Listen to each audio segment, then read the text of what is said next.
Oh, hi everybody, Ezra Levant here. I'm live from Rebel World headquarters, deep in our bunker in the Toronto area, secret location. And it's a pleasure to talk with you this April 9th for our live stream. We've been doing it every day for the past few weeks. Normally I just do it on Fridays, but there's so much news. And, I do a nightly show at 8 p.m. that's sort of produced, but I like this noontime show just to go through things, talk things through, chat with you, roll out some of our fun vids that maybe are not serious enough to do a whole show around.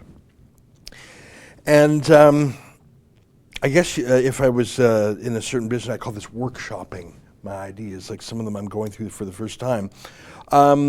Silly things sometimes. I don't know if you saw the news, I'm sure you did. The Chinese government, which is in full propaganda mode, they made a big fuss about that Wuhan is now no longer under lockdown.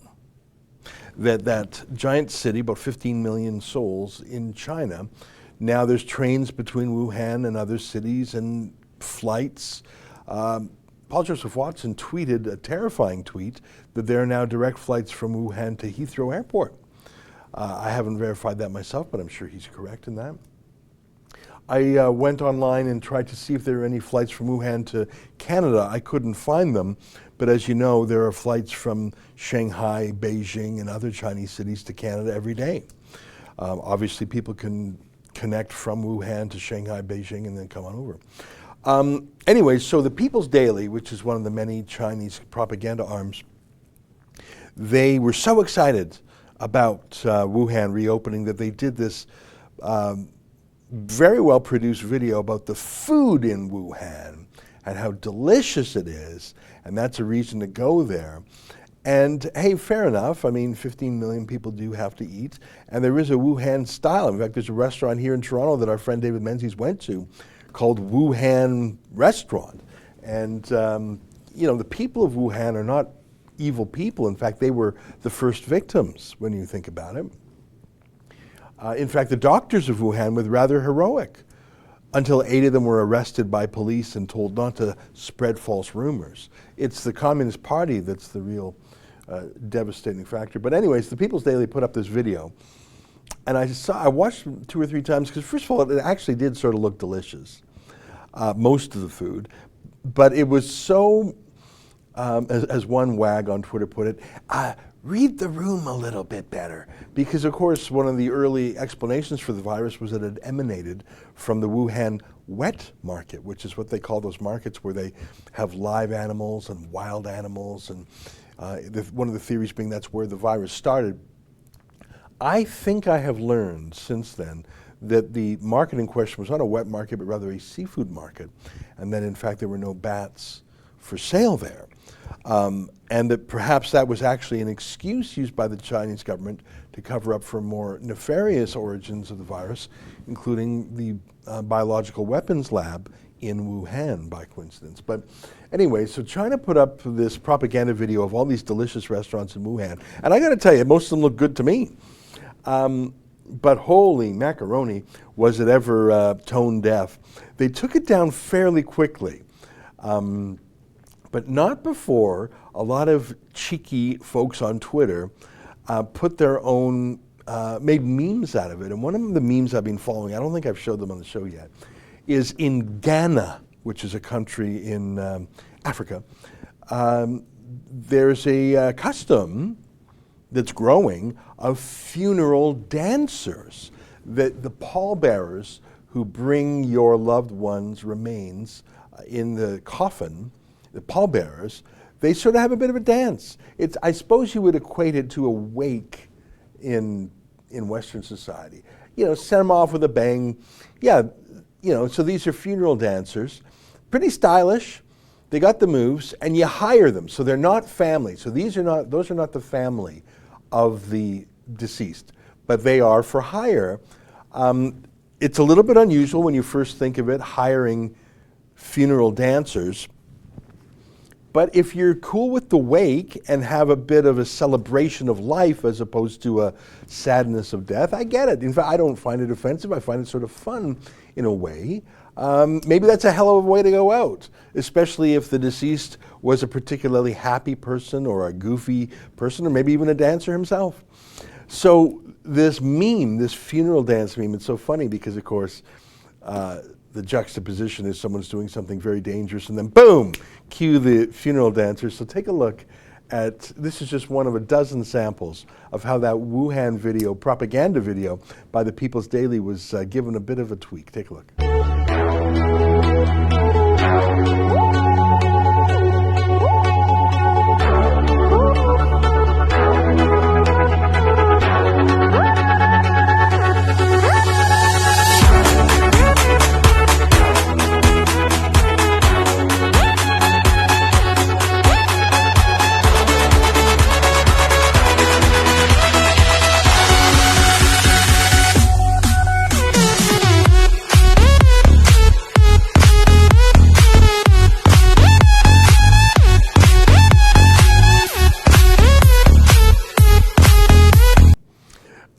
I think it's pretty funny. I mean, first of all, some of that food did look pretty good. But if your big relaunch of Wuhan is come to Wuhan, if you're a foodie, come to Wuhan. We've got the best seafood markets and wet markets. Well, I think the Ghanaian pallbearers are just the ticket. A little bit of lighthearted video there, but let me switch it up. And, okay, let me do one more lighthearted video. And this is from India.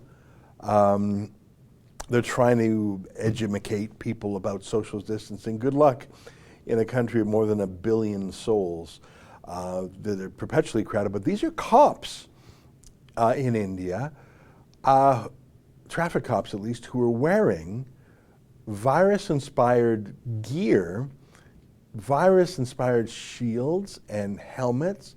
It looks like they're all wearing masks of some sort. Some of them have goggles. And I don't know why they're stopping this guy. I mean, it looks like a friendly chat. This guy's wearing a mask, which sounds like a good idea. A lot of people wearing masks. I think I mean, obviously it's just a PR thing. Now that boss man there, he's not wearing a mask. The boss man doing the namaste there. Some lady cops, they have wands, I guess, virus wands. I don't even know what that's about. That was on RT, which has some of the most fun viz around the world. Whatever you think of Russia Today's ideology, you must credit their ability to get amazing footage from all around the world. I think that was just sort of, hey guys, careful of the virus. I mean, I think that was like just sort of a gentle PR campaign, and I have no beef with it. And that's a premonition I have of Halloween costumes for the year 2020, don't you think? A lot of kids are going to be dressing up as the virus. I predict a lot of Corona bottles. People dressed up as Corona bottles, haha.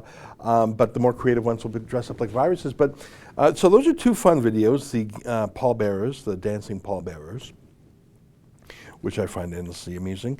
The Indian cops there, but let me show you a video that is neither funny nor amusing, but rather infuriating, terrifying. And if this does not get you angry, I don't think anything will. Here's a cop from, let me just remember the name of the precinct. You gotta love those British names of towns. North Thropshire, some shire. The Northamptonshire Police. Sorry, I didn't want to get it wrong. Here's the chief of the Northamptonshire Police telling people that if they don't obey him now, we'll get ready for what he's got plans to do in the future. Take a look. We will not at this stage be starting to marshal supermarkets and checking the items in baskets and trolleys to see whether it's a legitimate, necessary item. But again, be under no illusion. If people do not heed the warnings and the pleas that I'm making today, we will start to do that. We will not really? At this stage. So let me I think he was pretty clear. That was a pretty quick clip. That's the chief of police that all the other police take their direction from in Northamptonshire. He's saying, I didn't know what he was referring to. some social distancing or quarantine measures, and let's put those aside. But he's saying if you don't do what he has told you to do, he will marshal police at supermarket checkouts to make sure that you are only buying things that he says are essential. Play the clip one more time, just to make sure everybody knows it. So this is the top cop in, I don't know how big this shire is. Take a look. We will not at this stage be starting to marshal supermarkets and checking the items in baskets and trolleys to see whether it's a legitimate, necessary item. But again, be under no illusion, if people do not heed the warnings and the pleas that I'm making today, we will start to do that. We will start to do that. Be under no illusion. We will start to do that. Now, as you know, I've been going to the UK for several years now, and my eyes have been open to many policing problems in that country. Also, the surveillance state that is that country. I mean, we showed you, can you grab that drone hiking footage we used before? We showed you a couple weeks ago some other cop that was deploying drone surveillance in the countryside. I'm talking the wilderness. There are wilderness parts of the UK. And there would be a couple, obviously a married couple, who drove out there together, who were walking in the vast, empty parkland. And I'll show it to you because you're probably thinking, well, the UK is pretty small, it's pretty crowded. Yeah, I mean, London's crowded, Manchester, there's some crowded cities, but there are still wilderness places. And yet the police were deploying drones to name, shame, and scold people for just going for a walk. Anyhow, let me know when you find it. It's not critical that we go. Oh, there we go. Yeah, so look at that. These vehicles should not be here. Why are the vehicles making people sick? So you got, what, 7 vehicles in a countryside.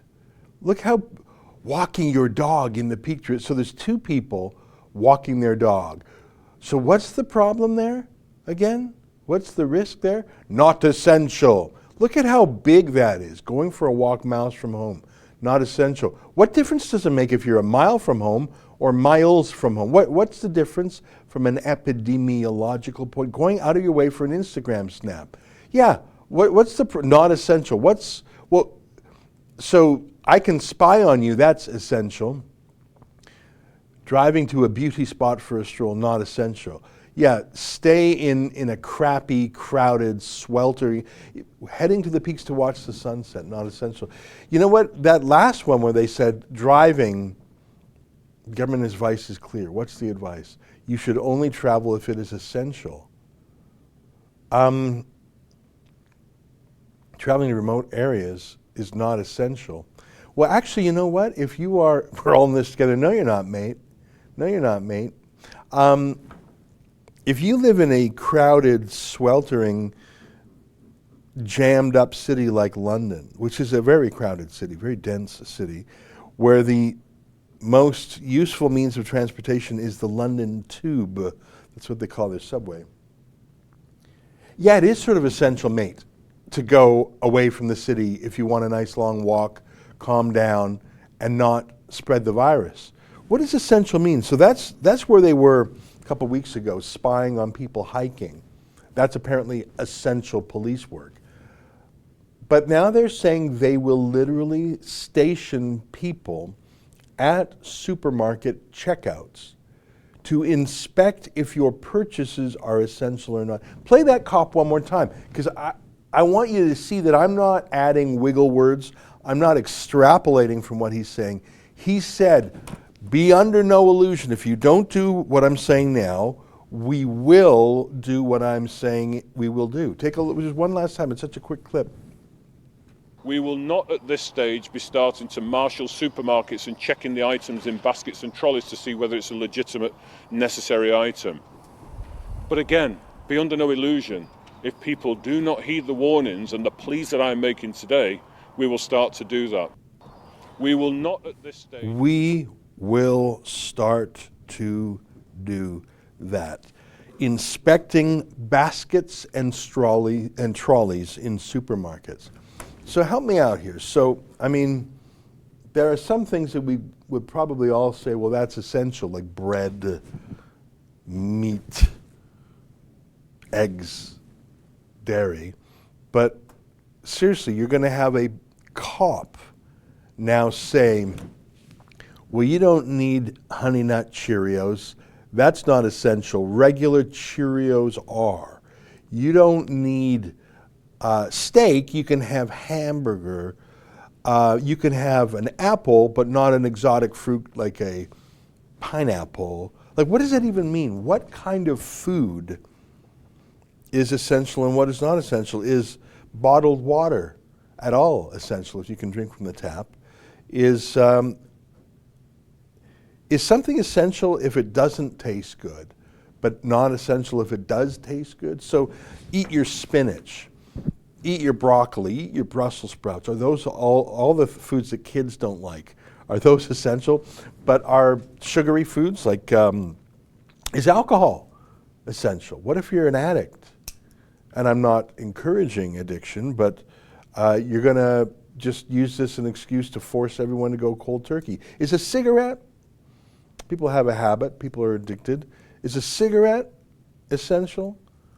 In Canada, marijuana stores were. I don't know if they still are. Imagine the chutzpah of a police chief saying, we will start to do that. You know, Captain Picard, $2 says, no soup for you. Well, that's the thing. Is soup okay, but not,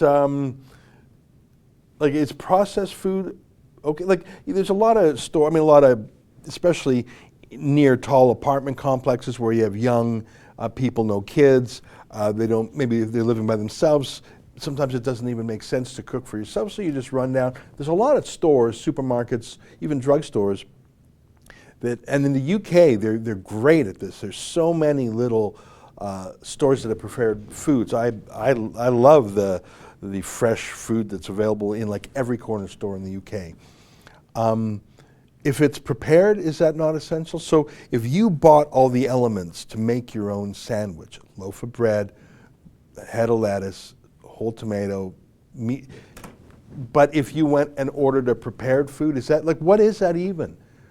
That cop was making it up on the fly. But two things come to mind. First of all, policing in a free country depends on the consent of the governed. As in,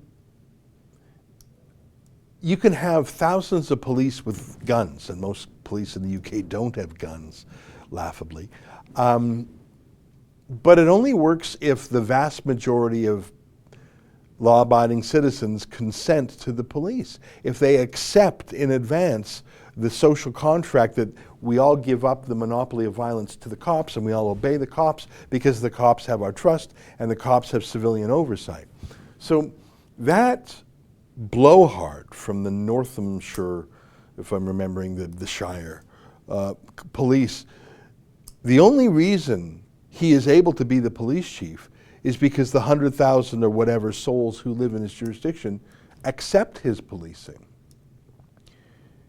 If you start sending police into grocery stores and start picking through people's grocery baskets and trolleys, I can assure you that his jurisdiction will become ungovernable by him for good reason. And if you think the regard for British police is falling, and I can assure you it is, especially how they turned a blind eye in so many cases to the rape gangs of that country, imagine if they start going through your supermarket baskets. So my first point is one of, that fella doesn't understand that the authority he has, both legally and de facto, the fact that people, when someone says, stop, police, why would you stop as opposed to some guy on the street say, hey, you stop? Well, you stop for the police because you grant them the moral authority and the legal authority, and you believe that, well, they have the right to tell me to stop. Who the hell gave him the right to go through my baskets and trolleys at the supermarket? We will start to do that. You think you're going to have the consent for the government then? You know, they didn't even do that in the Soviet Union. They don't even do that in communist China. What does that even have to do with the virus anyways? What is telling someone who's at the store anyways, I got to go down to the store and get a milk and a pack of eggs and buy something else at the same time? And who are you to decide whether or not it's essential or not? Who knows why that person is getting that? What does essential even mean? Is dessert essential? Is salt and pepper essential? What does that even, if it's luxurious or tastes good, does that mean it's not essential? That guy was making it up, and he's in charge. But actually, he's not in charge, because what he doesn't understand, and you would hope that a police chief would understand, is that the police do not make up the laws. The civilian government makes up the laws through parliament and other processes, and the police enforce the laws. And I can assure you that there is no law in the United Kingdom that says you can go to a grocery store and buy X but not Y in your basket and trolley. That cop is acting as if there is martial law, as if he is the lawmaker. Now, martial law means some processes, some due process is truncated, removed, suspended. Martial law does not mean martial anarchy. In fact, it sort of means the opposite. When you have martial law, the laws are applied in a different manner than in a liberal democracy normalcy. But they're still applying the law. They're not making up whatever whim or fancy or caprice hops into their mind. They're not making it up as they go. Martial law does not imply no law. It's sort of the opposite. That cop needs to be disciplined. Let me read some super chats. That's one of the things we do here, by the way. A super chat is a comment that's made with some money. For example, Brian Hudick just chipped in $10 Canadian. Thank you very much, Brian, for that. And in fact, I make a point of reading all the super chats. And if I miss them when they come in, my producer Justin emails them to Brian Hudak, $10. Brian Hudak, another $5. Thank you. Dame of the Dammits, $5. I think they're on hoarding patrol. Still none of their beeswax. Well, you know, I was in a drugstore yesterday. I was picking up our mail, which is in a drugstore. And while I was there, I was there. And it was like so many drugstores in Canada and the UK, probably the US also. There's some food there. So I picked some on the way up. There were some things at this drugstore that the drugstore itself said limit of 2 per customer. Like they have those limits on toilet paper and a few other items. So the store is doing that. And that's the store's rules, and you can like them or not like them, but if you're going to the store, those are what the store will sell you. I think it's a good idea to limit customers to 2 big toilet paper. We're not going to run out of toilet paper, people. I think everyone who rushed out to buy toilet paper, they just didn't know what they were doing.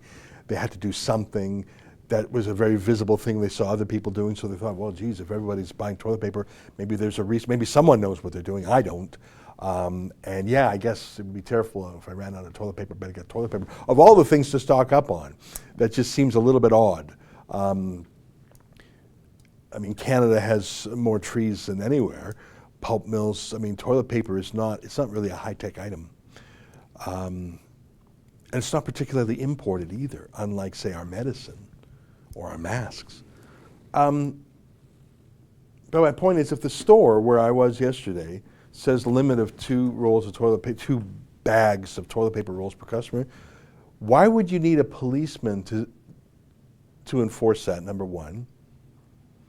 And apparently the police are saying they would enforce something that the stores won't. I think that was one of the worst clips I've seen. I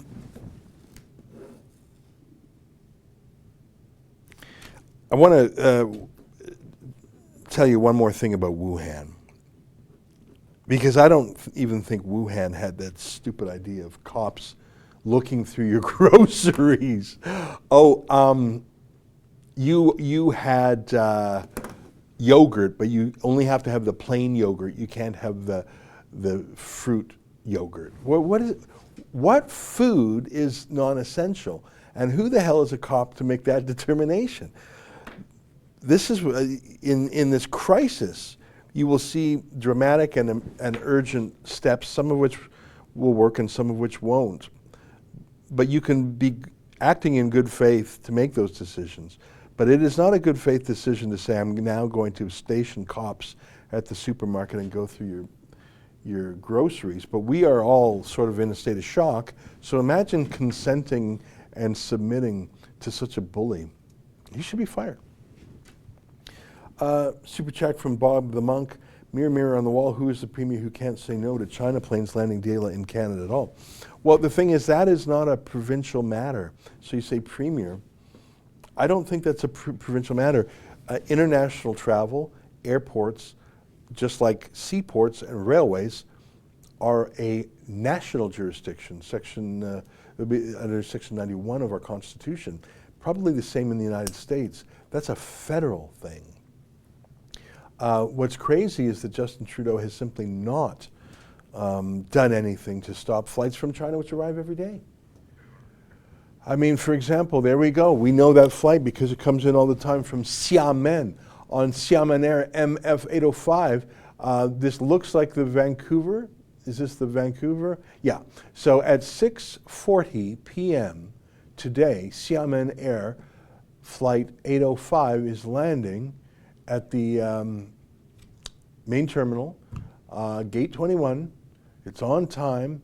So it's probably flying right now. Let's do what we like to do. Grab that MF805, go to flightaware.com and throw that in there, and let's see how, it sounds like it's just taken off. I bet it's just flying over Korea and Japan right now. Yeah, so my point is that can't be stopped by a provincial premier or a mayor, and Trudeau won't stop it. Mitch Thibault chips in $14. Thank you very much. So there you go. Yeah, I was correct. It took off just 2.5 hours ago. It's landing at 6 p.m. And let's look at the map there. Yeah, it just crossed Korea. And you can see its flight path. And then scroll down. What kind of aircraft is it? It's a 787, my favorite airplane. Going from memory, that holds 290 people, maybe 250, depends on the configuration. Very modern aircraft. Going from Xiamen Gaozi International Airport. And David Menzies was in the Toronto airport yesterday welcoming a flight from Beijing. Let's play a clip from that and we'll show you how it went. And he does this almost every day. Take a look. National Airport yet again, folks.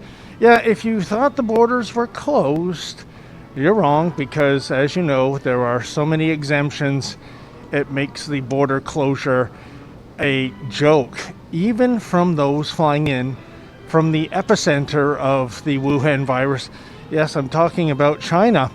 Indeed, in a few minutes, the flight from Beijing from Hainan Airlines is going to touch down here at Pearson. And there's been a couple of things in the news, by the way. One is that we saw a video today which indicated that Canada Border Service agents are going to be stationed at the gates as well as customs, I guess, for additional screening. I want to find out if that is true. And also I'm trying to get a measure of understanding if things have indeed ramped up, i.e. remote temperature checking, if indeed Health Minister Patricia Hadju's promised that asymptomatic passengers are going to be given masks like the one I'm wearing, because we found no evidence of that. Asymptomatic passengers are given public health advice, including the order to quarantine when they get to their final destination, along with a mask, and told to don the mask should they become ill at any point of their onward travel. Indeed, check out this tweet I saw earlier today. That's the kind of security that you see at the Taiwan airport. All the personnel are completely protected in the proper personal protection equipment, goggles, suits, gloves, masks, and they have strict quarantine rules. They do take temperature. They do have masks on hand, and I guess it goes away in showing why Taiwan has emerged from the Wuhan virus virtually unscathed. They are taking it seriously. They're not worried about hurting anyone's feelings or, I guess, spending the proper funds in order to curb the virus. In any event, as the passengers deplane, I'll see what they have to say. Hi, ma'am. Are you just off the flight from Beijing? Yes. I was just wondering, can you tell me if there were customs border agents at both the gate where the plane opened and at the customs station? Yes, I think so. Oh, okay then. Can you tell me, to the best of your memory, what they told you exactly? You mean Beijing or here? Here, please. They asked me to isolate for 14 days at home. Myself, I mean. Stay at home 14 days, which I know that. Okay. Yes. Did they take your temperature? Yes. Before I landing, they took the temperature. Oh, you mean here in? No. Oh, not here. No. In Beijing, they took. No, in the plane. Oh, in the plane. Yes, twice. On the plane, yes. Oh, on the plane, not here though. Not here. Did anyone here give you a mask, or is that your own mask? No, my own mask. Oh, okay then. Yeah. No, they're wearing the mask, but they don't give the mask. Okay, but did you see passengers being given masks by the guards here in Canada? I didn't see that. Okay then. Hey ma'am, did you just get off the flight from Beijing? Yeah. Can you tell me, did you notice anything different about the security here in Canada?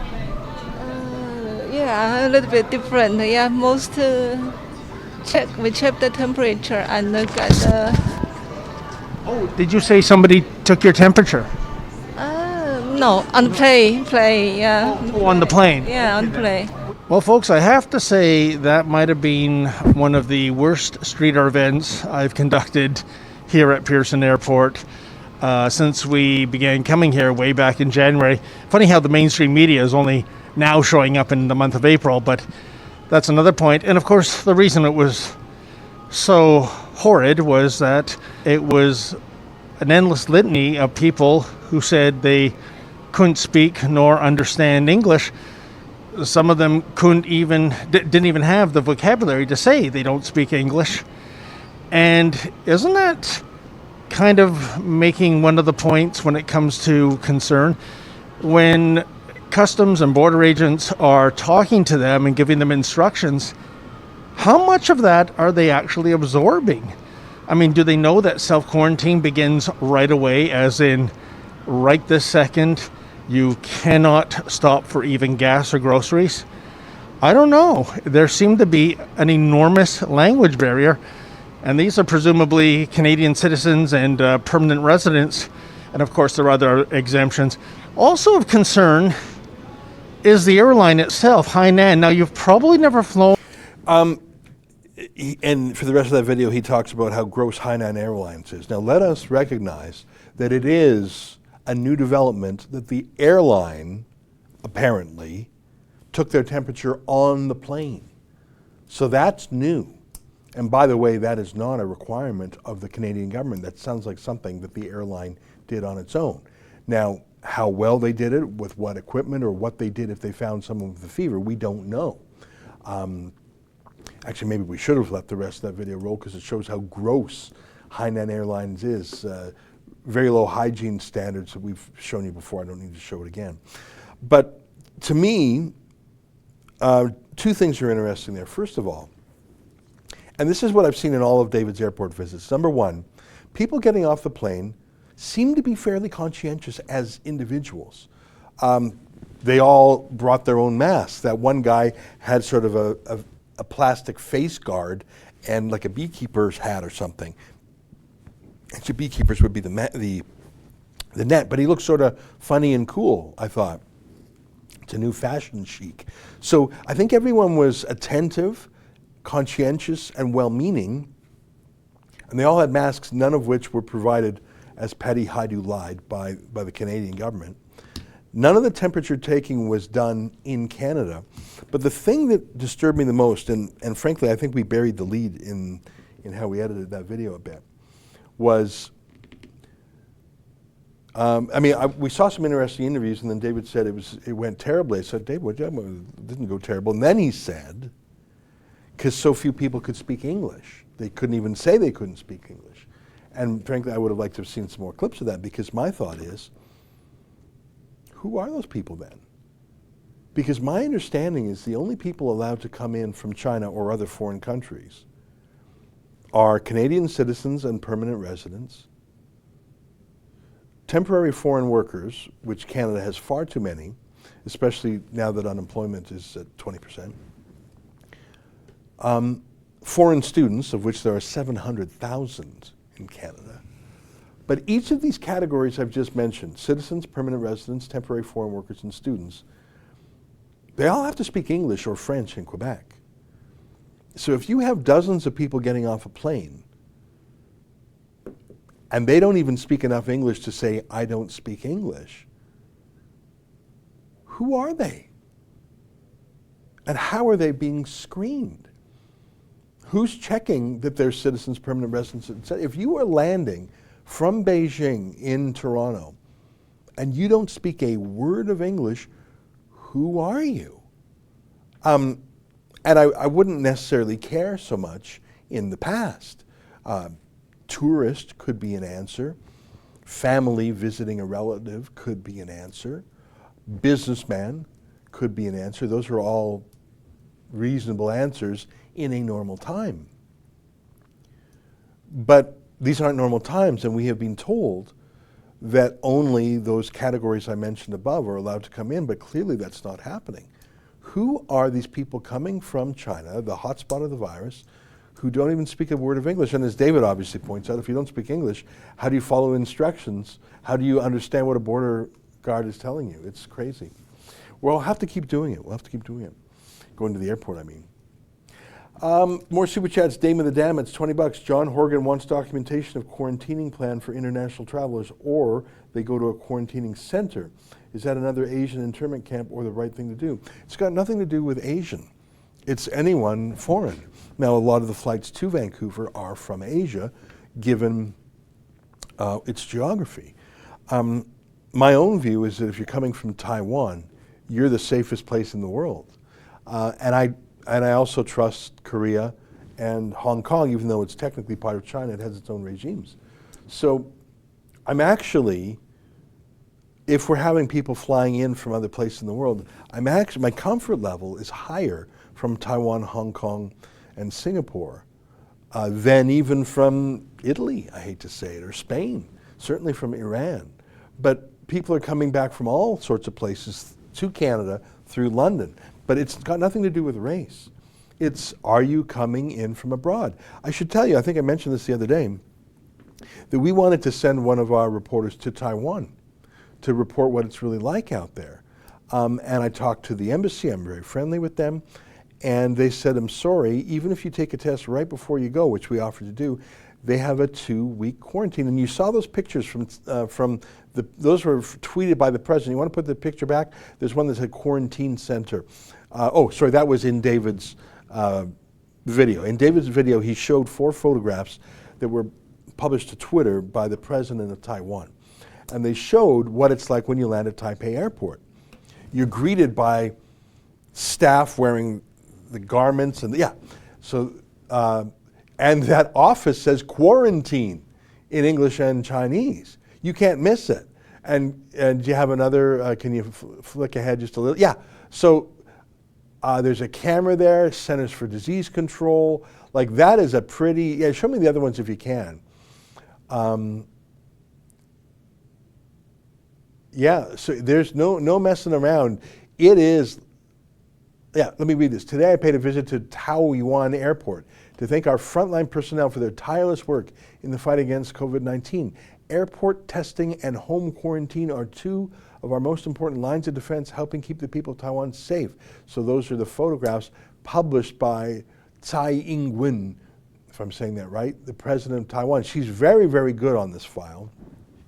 And those pictures there would you not like to see the exact same thing in Canada?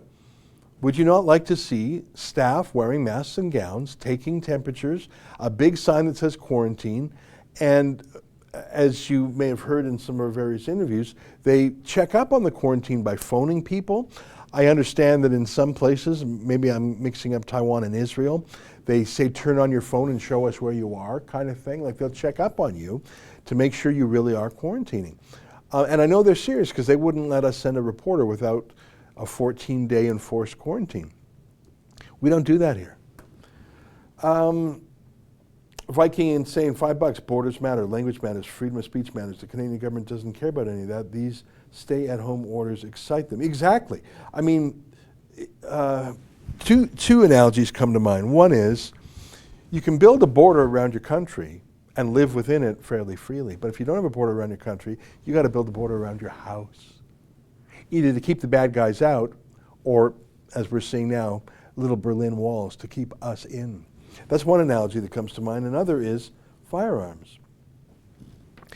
You can target your police efforts at the bad guys, gangs, people using illegal firearms in crimes. You can target people who are the bad guys and really focus on that 1% of society or whatever it is that's criminal.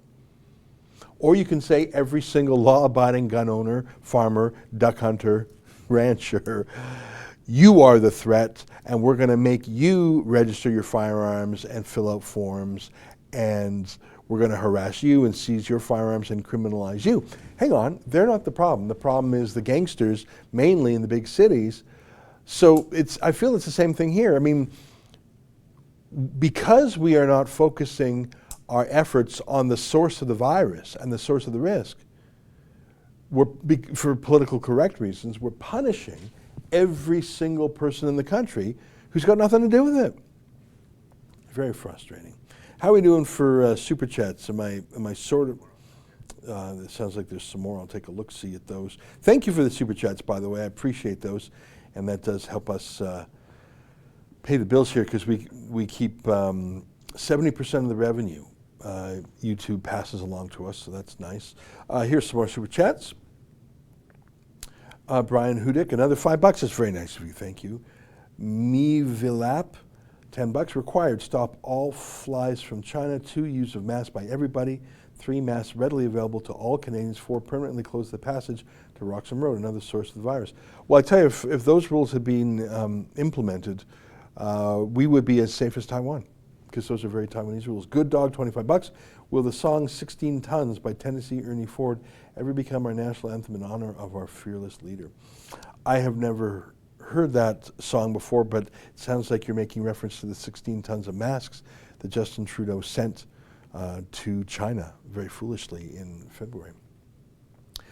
Thank you for that. I'll have to listen to that song later. Okay, let's see. What time is it? It's 12:42. We got time for a little bit more here. One last thing on Taiwan. Taiwan, I have had the great pleasure of visiting Taiwan. It was about a dozen years ago. And I have very fond memories of it.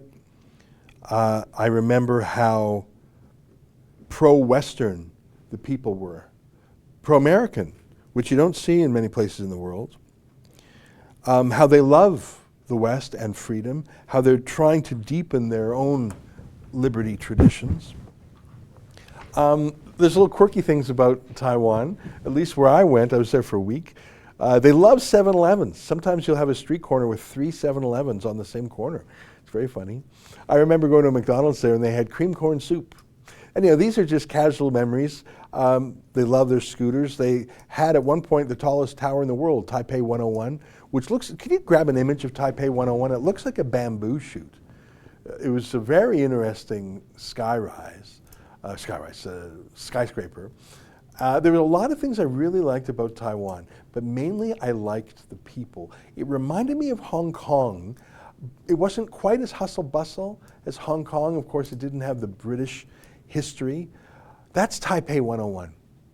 101 refers to the number of stories. What do you think of that building? Very interesting, isn't it? Sort of looks like bamboo shoots. I really liked my time in Taiwan, and I liked the people, and they all have Americanized nicknames. So someone would have a full Chinese name, but almost every person we met had a Canadian or American nickname, and it was all often sort of a very American name, like Charlie or Benny, like almost a cute nickname, Ricky kind of thing. So I really enjoyed it. I could feel the looming existential threat to the country from Communist China. And for good reason, Communist China wants to destroy and envelop Taiwan. And one of the reasons why President Tsai was reelected is because Taiwanese saw how Communist China is dealing with Hong Kong, and they thought, yikes, that's exactly what they would do here. And because Communist China kicked Taiwan out of the World Health Organization, Taiwan had to come up with its own rules and detection systems, and they ignored the World Health Organization. They were shut out of it. And that is why Taiwan is so safe now, because they had to think for themselves instead of outsource their thinking to the United Nations.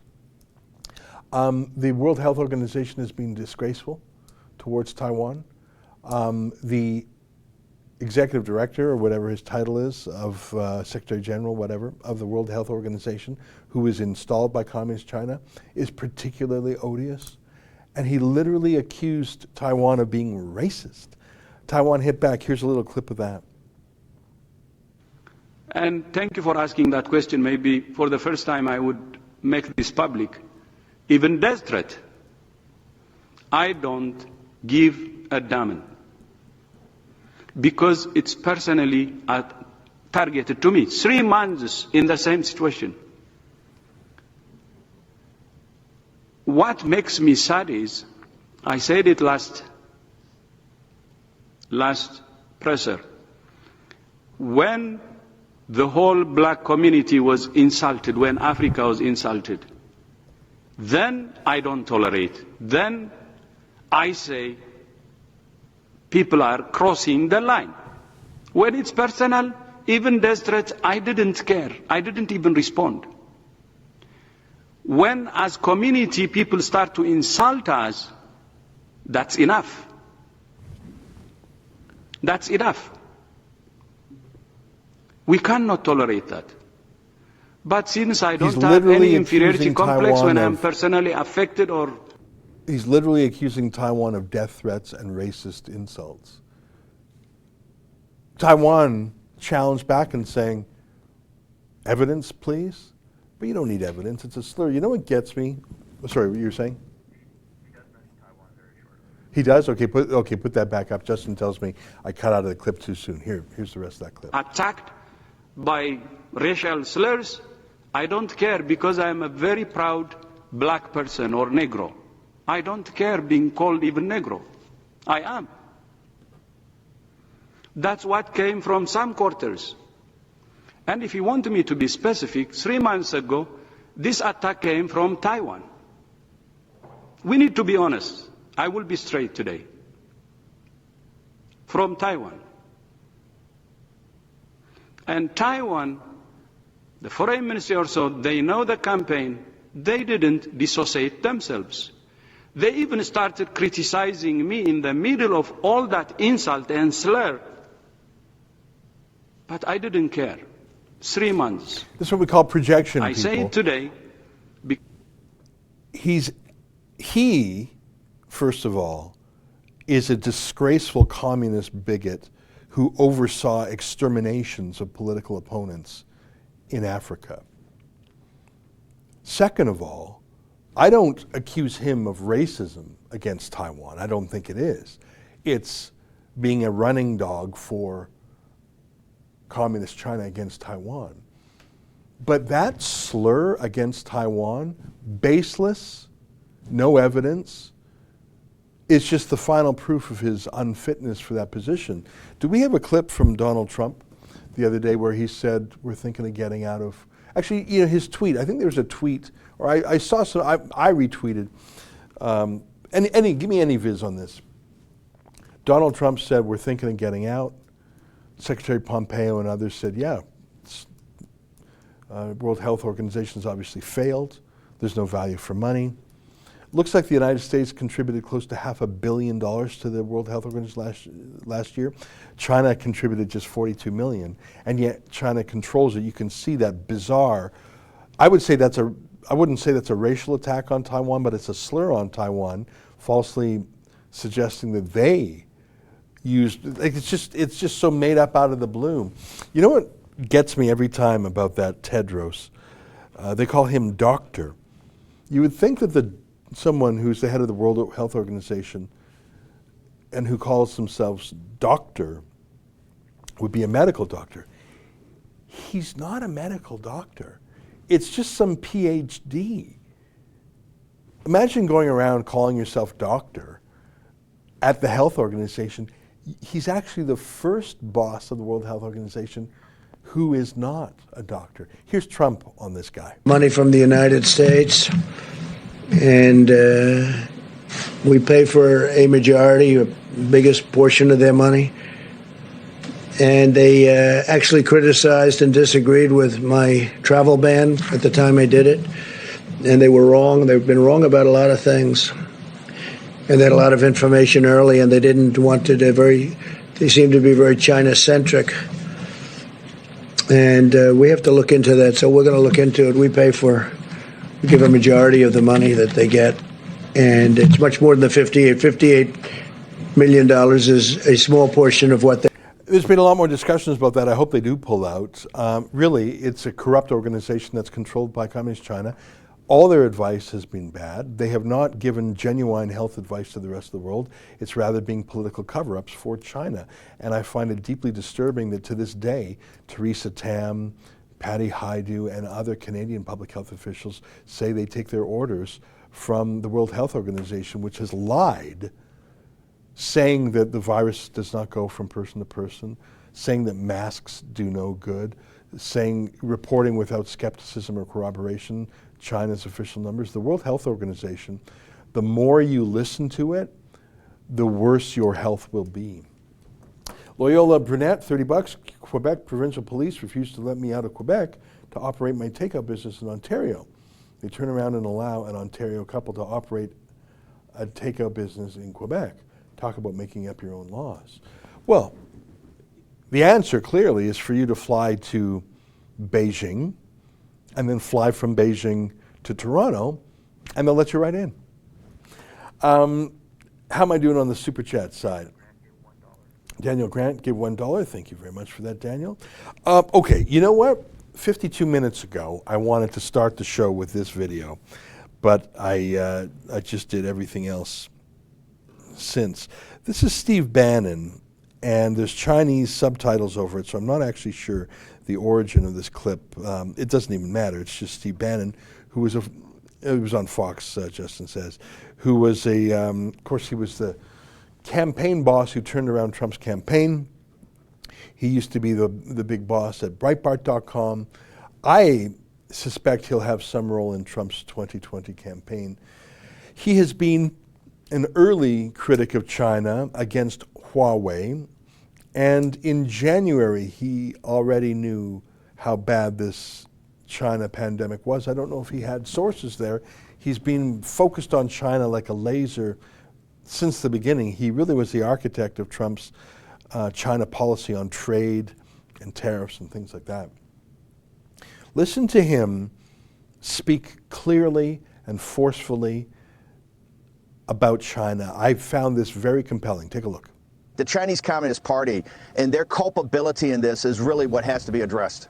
Yeah, how will that be addressed? I mean, Steve, you and I talked on Sunday about the fact that they cornered the market for protective equipment in January while they were downplaying the coronavirus. Not just playing that, they were lying to people about the human-to-human transmission. They knew they had it. They vacuumed up all the PPE, protective equipment, in Europe, the United States, and Brazil. So later on, they could use it as a strategic advantage to give back to countries to kind of bleed it out like they did with Governor Cuomo. It's unacceptable. This will be proven, and this shows you it's premeditated murder of those doctors and nurses from Italy to South Africa to the United States that died in service to their fellow citizens in their country. The blood is on the hands of the Chinese Communist Party.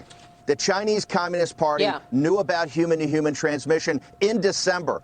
All of this could have been stopped. The city of Wuhan and the decent, hardworking Chinese citizens did not have to be destroyed. Hubei province did not have to be destroyed. Italy, Spain, South Africa, the United States. All of this is at the doorsteps of the Chinese Communist Party. The Chinese people are the biggest victims. This is a murderous group of gangsters, and they've got to be held accountable by the world. The American people, the people throughout the world, and the Chinese people want to hold accountable the Chinese Communist Party. What did they know? When did they know it? And what actions did they take in December, mid-December of 2019? If they had done what a legitimate government would have done, which is get on top of this and not let it become their biological Chernobyl, all of the suffering, all of the economic destruction, all the destruction of pension funds, all the unemployment, all the death would have been avoided. It's pretty straightforward that the Chinese Communist Party terrorized their own citizens, and now they're a threat, as this pandemic showed, to all mankind. The Chinese Communist Party, we have to bring the nation together to address this. We have to hold the Chinese Communist Party and their leaders have to be held accountable for what happened in December of 2019 in Wuhan. They have to be held accountable. We need to bring the nation together to focus on what the problem is. The problem emanates from Beijing, the Chinese Communist Party, what they've done to their own people, and therefore what they did to the entire world. It's just got to be very simple. We got to broom out all the noise and focus on the signal. The signal's the Chinese Communist Party. Wow, that's a very forceful presentation, but can you dispute a word of it? And first of all, I really like the reminder that the first victims of the Chinese Communist Party were the Chinese people. Can you deny it? And it's always worth remembering that there were 8 doctors in Wuhan that were arrested by the Communist Party for rumor mongering. No, they were warning. So those 8, I'm not going to call them saints. Saint implies there's a miracle involved. 8 martyrs, I might say, who tried to ring the alarm, and many others, I'm sure. So point 1, remember that the greatest victims of the Chinese Communist Party are the Chinese people. You don't even need to go back historically to Mao Zedong's extermination of 50 to 80 million of his fellow citizens to know that. Second of all, it's useful, I think, and I'm going to talk about this in my monologue tonight. How have we dealt with pariah states before? North Korea, South Africa under apartheid, Sudan, Iran, Nazi Germany, the Soviet Union during the Cold War. I think the Soviet Union is the best analogy because the Soviet Union was a large, powerful, nuclear-armed rival. You couldn't go to war against it, but you could have certain economic sanctions or rules against it. You could speak truth to power against it, as Ronald Reagan certainly did. You could limit interactions with it. You could really tell the world, choose a side, our side or their side. Are you a friend or enemy? I think that requires a mindset change. And of course, we had no hatred to the Russian people, the Soviet people. In fact, liberating them and remembering that they were the first victims was an important part of the end of the Soviet Union. And in fact, some of those former Soviet republics that became their own independent countries had become great allies to the West.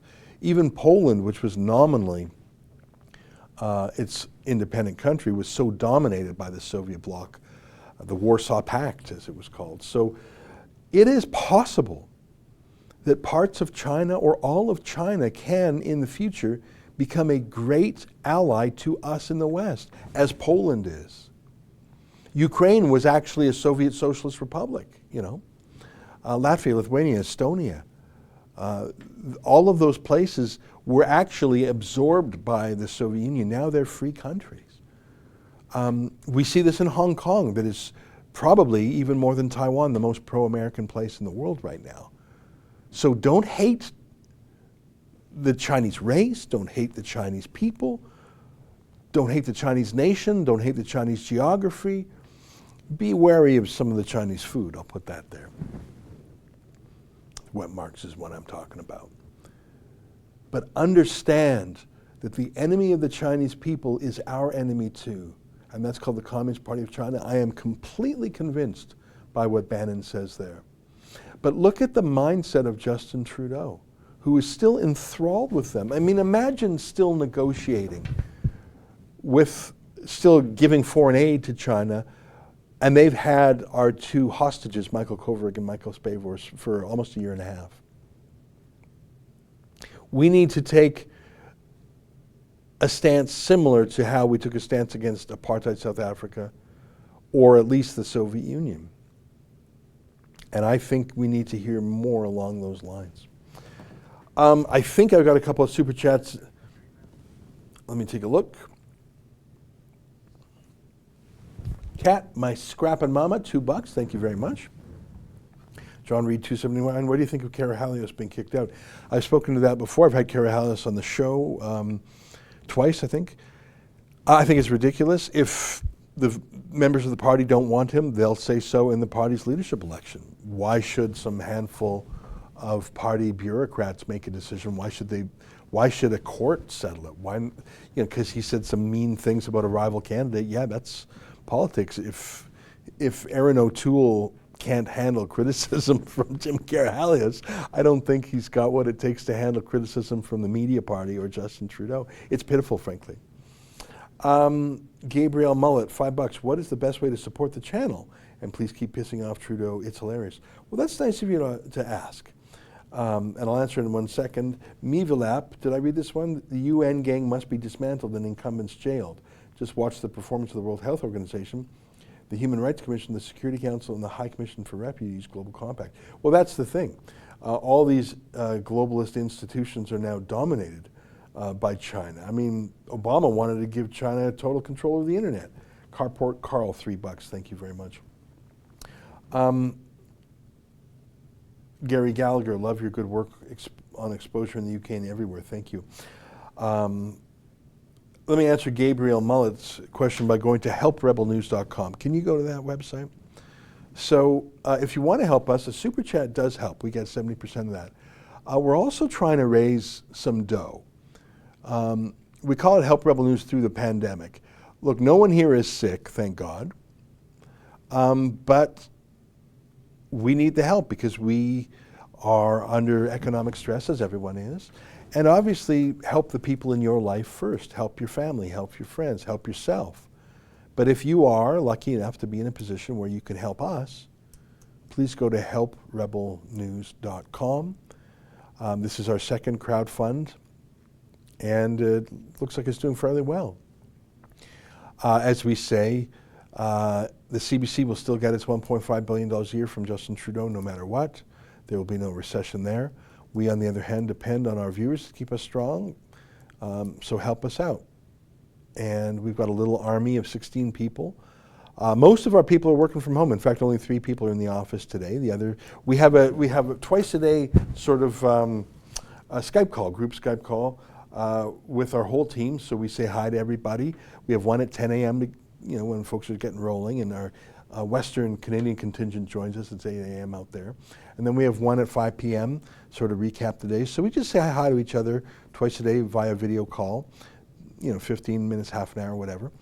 And there's 3 of us working here today. Sometimes it's 4 or 5. And we're going to do it. We're going to keep doing it, my friends. I see a couple more super chats. Let me read them quickly. Aaron Smith, do you think people will eventually just ignore commie flu and go about their day? I think in the medium term, it'll look like Taiwan, where people just put on a mask when they go outside and it's no big deal. I don't like that, but it's one of the main things that keeps Taiwan going. And then hopefully we'll get back to normal in the future. MDA, $10. Hi to you and your fantastic team, Ezra. Can you tweet the link to the Bannon interview you played? I'll try and find it. I tweeted that clip. If you follow me on Twitter, which is just simply my name, EzraLevant.com. I will try and dig up the original Fox interview. It shouldn't be too hard. I forget the name of the interviewer there. Maria Bartiromo, if I'm not mistaken. All right, my friends, it's 1:04. I got to get going. I'll have a show tonight where I go deeper on that Bannon clip. So if you're not a subscriber to our paywall show, that's another way to support us too. If you go to rebelnews.com, it's $8 a month. You get access to my nightly long-form produced segment. and access to a weekly show by Sheila Gunn Reid and David Menzies. All right, friends, until next time, on behalf of all of us here at Rebel World Headquarters, to you at home, goodbye, stay healthy, and keep fighting for freedom.